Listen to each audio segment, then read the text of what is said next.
Hello friends, welcome to my channel lucky tailoring vlogs. ఇవాల్టి వీడియోలో మనం బకరం క్యాన్వాస్ గురించి తెలుసుకుందాము. నార్మల్ క్యాన్వాస్ అందరికీ తెలుసు. బకరం క్యాన్వాస్ హ్యాండ్స్కి కట్ వర్క్ చాలా బాగా వస్తుంది. వాటర్లోకి వేసినా కూడా మనకి ఎటువంటి ప్రాబ్లం ఉండదన్నమాట. అదే నార్మల్ క్యాన్వాస్ అయితే మనకి వాటర్లోకి వేయగానే పిగిలిపోతుంది. ఇది అలా కాదు, బాగా స్టిఫ్గా ఉంటుందన్నమాట.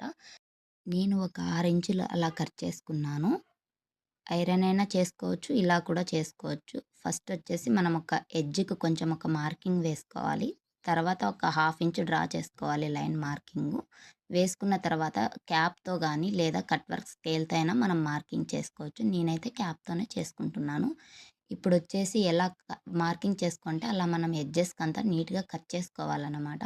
నార్మల్ క్యాన్వాస్ అయితే మనం అలానే పెట్టుకొని స్టిచ్ చేసుకోవచ్చు. ఇది అలా కాదు, స్టిఫ్‌గా ఉంటది కాబట్టి కట్ చేసుకోవాలి. మనం ఐరన్ చేసుకోలేదు కాబట్టి ఇలా టాప్ స్టిచ్ అయితే ఒకటి వేసుకోవాలి చుట్టూతా మనం బాగా. తర్వాత ఇంకొక క్లాత్ పెట్టేసి కట్ వర్క్ పైన కాకోకుండా దాని పక్క నుంచే బాగా పాదాన్ని పైకి లేపుతూ సూదిని కిందికి దింపుతూ నీట్‌గా మనం స్టిచ్ చేసుకోవాలనమాట.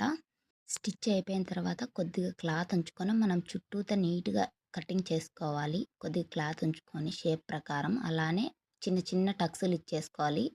చిన్నగా వేలుతోనే మనం నీట్‌గా చేసేసుకోవాలి కట్ వర్క్‌ని. బ్యాక్ సైడ్ తిప్పేసుకొని అప్పుడే మనకి షేప్ బాగా వస్తుంది. ఐరన్ అయినా చేసుకోవచ్చు, అలానే టాప్ స్టిచ్ అయినా వేసుకోవచ్చు. నేనైతే ఈ బక్రం క్యాన్వాస్ ఫ్లిప్‌కార్ట్‌లో బుక్ చేసుకున్నాను. చాలా బాగుంది. నాకు మంచిగా యూజ్ అవుతది. వీడియో నచ్చితే లైక్ చేసి సబ్స్క్రైబ్ చేసుకోండి ఫ్రెండ్స్.